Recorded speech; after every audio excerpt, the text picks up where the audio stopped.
What's going on? Hopefully you can hear me, but anyway, wanted to shed some light on some different investing strategies. Some of my friends have been talking about it. Let's just talk through some of this so maybe you get a better understanding, understand the terminology, and then the important things, and we'll go from there. There's way more stuff, but I'm just going to hit on a few strategies today, give you some of my kind of reasons and so on, but not sure if you can read this. It's all right if not. Hopefully you can hear me, and I will be modifying this at some point. If you have additional questions or not sure on something, like, hey, what does this say? I forgot what you said. Hey, comment below. Let me know what's going on, and I will get back to you. All right? Okay, so anyway, different real estate investment strategies. So real estate, not unlike other things, right? Not totally unlike stocks, and so much in the fact that you can see values going up, going down. They vary, and you can take advantage of what's happening there. So, first strategy. This is kind of a continuum, but don't take it like that necessarily. But I want to start with wholesaling. So, wholesaling is similar to brokering deals. However, as you may or may not know, brokering a real estate without a real estate license is illegal. And not a good idea. And be careful if you are wholesaling that you use certain words, terminologies, and everything like that. Don't ask me, I'm not an attorney, but that's, if you're not licensed, you can do wholesaling, but just know where you're coming from with it. And so that's, I guess, what I'm doing here. So wholesaling, basically, quite simply, if you had anything, okay, Costco, they get these deals, right? So they buy huge amounts of stuff, okay? They even make deals with the people, make huge amounts of stuff, okay? And then what do? They sell it for more than they bought it for, and then that's it, all right? They don't make the stuff. All they do is buy and sell. Very simple, bare bones, no question, okay? Now they buy and sell to consumers or businesses as well. Some businesses then do pretty much the same thing. I'm going to buy this, and then I'm going to retail these individually, okay? So just think of that process, all right? You're buying and selling, making a little bit off top. Now, wholesaling is one of these things where, depending on your ability, your understanding, and how creative you might be, basically it's as simple as saying, this person wants, he's got to get out of his house. You want motivated sellers. I didn't put that in here, but you need a motivated seller, okay? Because you're going to help them out of a situation, and you're going to buy something that's actually worth more, right, than you bought it for. It's very simple. So you're buying high equity homes right here, and they may be beat up, they may be destroyed, they may not be. So your goals, if you are wholesaling, should be building capital, learning, okay, transitioning maybe to fix and flip. Maybe like, hey, I want to do fix and flips. I just don't have the experience, to leverage that and get credit and whatnot, or I don't have the money to go into fix and flip. So, quite simply, a lot of people start here. Now, I call this kind of, so I'm going to refer to as like fundraising, okay? So you're working a normal job right now, maybe. A portion of that should go into some account if you're wanting to get into fix and flips. That's a form of fundraising. Selling things online, Amazon, side gigs, that sort of thing. You want to drive Uber, whatever it is. Just think about that as fundraising for your other strategies or building wealth eventually. Now, what you need here is, first of all, anybody today, you need a good realtor like me to help you to maybe understand some things, be a human being, and understand your issues, how your situation is unique, and what solutions I can come up with to help you with those things, right? That's it. Okay, that's my value here. You find a property, great. I'm going to help you vet that property and get into it. If I locate something, great. I'm going to show it to you, vet it out, do the same thing, okay? And then also on the flip side, renting them out, connecting with professionals, doing other things. Anyway, a good realtor will do all this. So that's the 20-second commercial anyway. I'm going to leave it at that, okay? But what you need is probably as little as zero, believe it or not, or maybe like $5,000 to start. Just depends on the costs that maybe you're going to be putting into just acquiring the property, right? Whether that's earnest money and other things, okay? So just think about that. Like, that's a good idea. You could start from nothing there, A little harder, but you could do it, and then just start building capital. Okay. You should know investors that are ready to buy, basically fix and flippers and those sort of things. Okay. And then you definitely need a good title attorney, because a lot of people will be like, no, you can't do that, it's illegal or whatever. But if you know how to swing that, if they know how to swing that, you can get it done legitimately, and everybody's happy at the end of the day. Anyway, best for hustlers and grinders, and people want to start at the bottom. That's what I think it's best for. Okay. Now it also works too. Look, let's say you get into the rehabbing and everything like that, and then you may get a little ambitious. You get a few properties. I'm not going to finish this. You know what? If somebody's going to buy it for this, I'll just get rid of it and get it to them, and then just move on. Okay, it's a numbers game sometimes. So anyway, that's wholesaling. Now fix and flip. So this is where you want to build capital, big capital. Okay, anywhere from 5,000, 10,000, 20, 40, 60,000 upon that sale.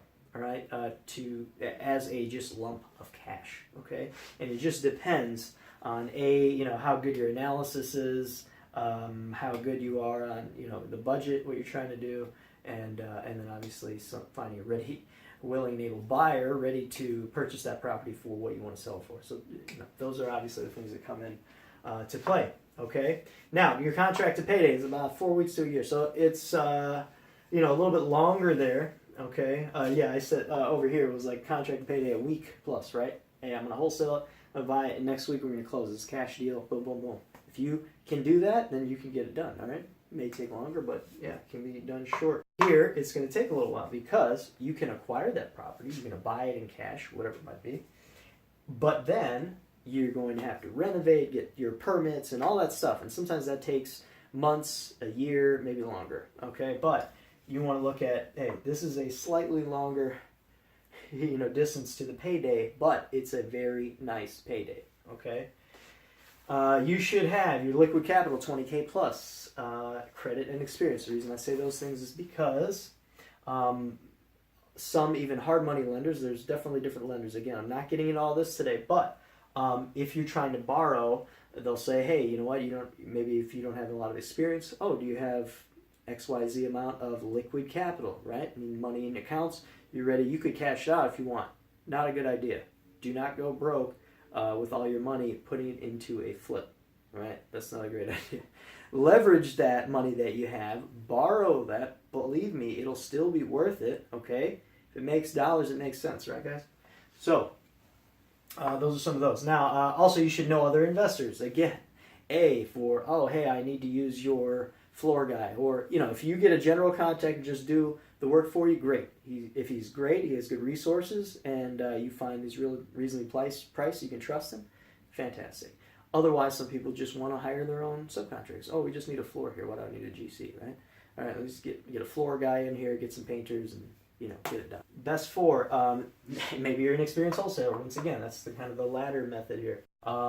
Really anyone willing to learn and take a few risks with your money, right? So what I mean by that is, like, you don't have to know everything about homes. You don't have to be a carpenter. You don't have to be an architect even, right, Don? So, but if you know those people, if you understand enough to say, okay, here's what it looks like, give me real numbers, okay, I'm willing to go with this. It makes sense on paper, and then go. And hey, the numbers work out, great. You let other people do the work. You just be the money man and get it done. Then you can, how many more you can do in one time as everybody else is trying to do one, right? Think about it. All right. Now, fix and hold. Okay, now this is probably the best way to get a big rate of return. Okay, so like for example, if I want, you know what, let me not jump ahead. All right, let me explain. So, fix and hold. So you're buying equity built in. You want high equity properties. Again, so you want properties that are like, this would be worth, $350,000, but it needs, new floor, it needs the roof, air conditioner, all that stuff. You need a lot of things. So, but I can buy it for $150,000. Oh, great! Now if I put $50,000 into it, then I think it'll be at full, after repair value. Call it ARV. Okay. Again, not getting into that today. But in that situation, again, you buy high equity, you help somebody out of a crazy situation, or you're just buying from, the city or municipality or whatever. But you're buying equity. You've done the numbers ahead of time. Here's a tip. Here's one gem here that you should always remember. You're going to make your profit when you buy, not when you sell.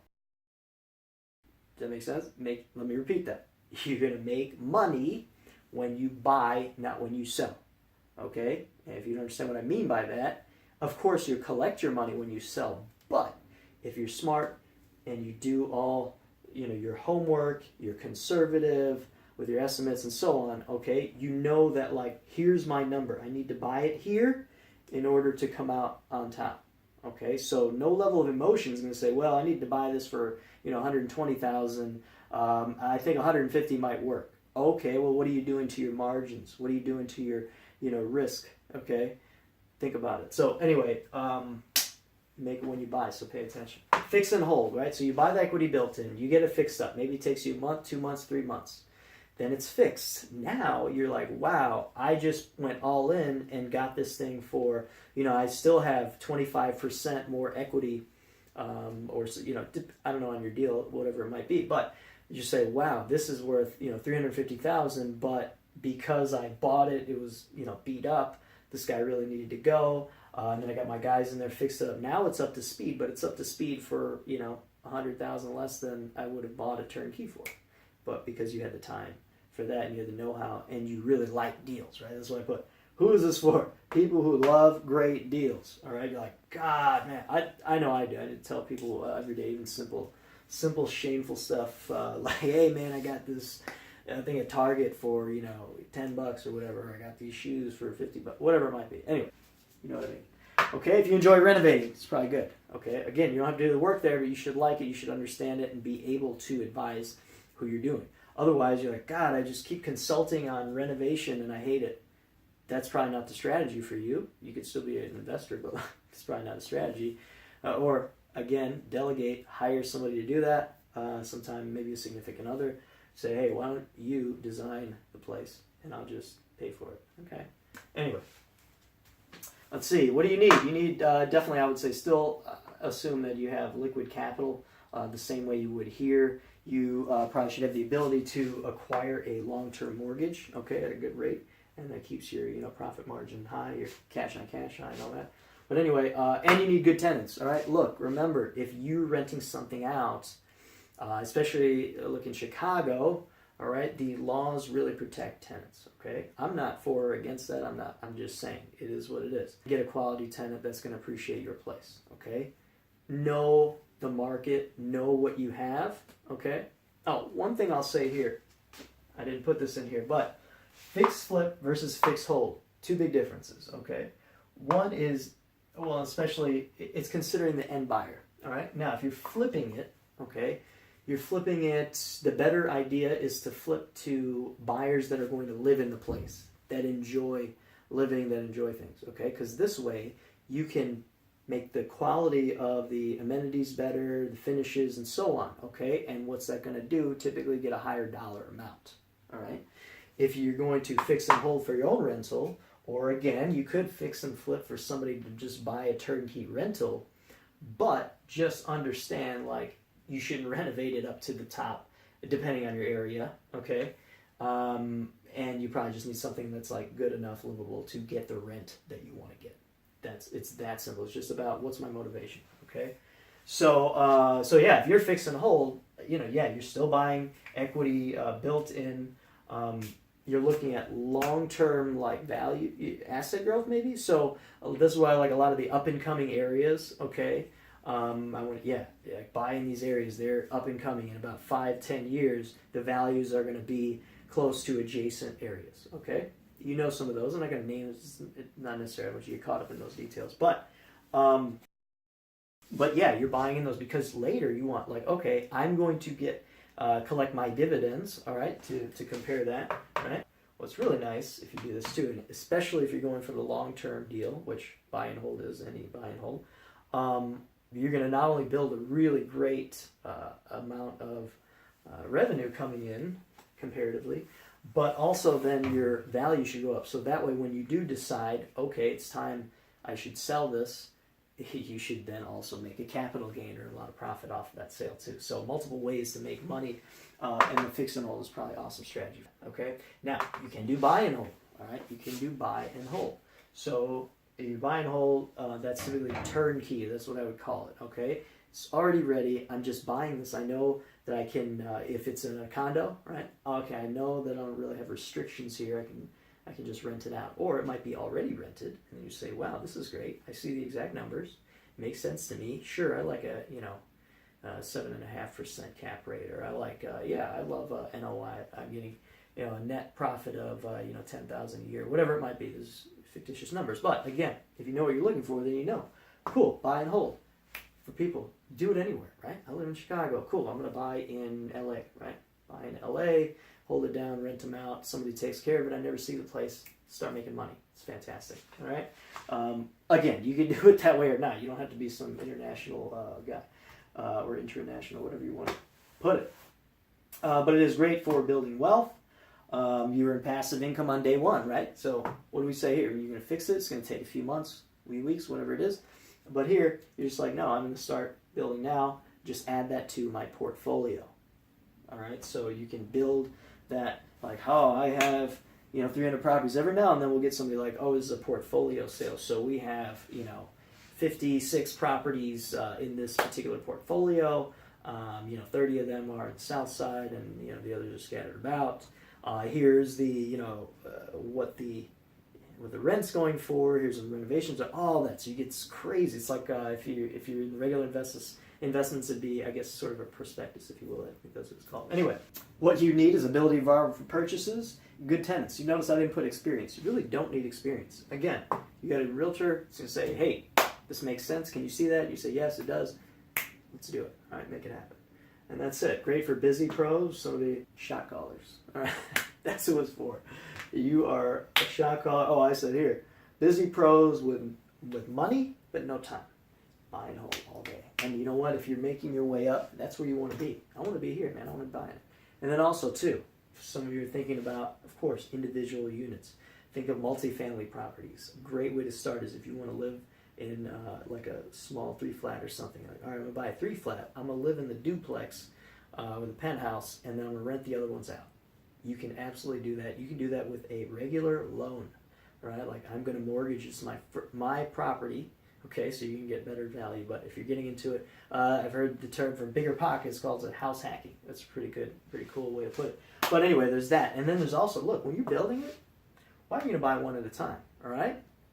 Remember Monopoly? You guys, little houses, and you move up, okay? Who's got the money? The guys at the hotels, all right? I'm not saying you got to buy a 300-unit building, but, start with 5, 10, 15, 20, 40, go up. Anyway, that's that. So hope that makes sense. Hope it made some sense. Answered a few questions that may be rolling around in the head there. And let me know what else, where you're stuck on, and if you really are adamant about learning something specific next, then let me know, because I'm going to do that next. All right? All right, thanks for watching.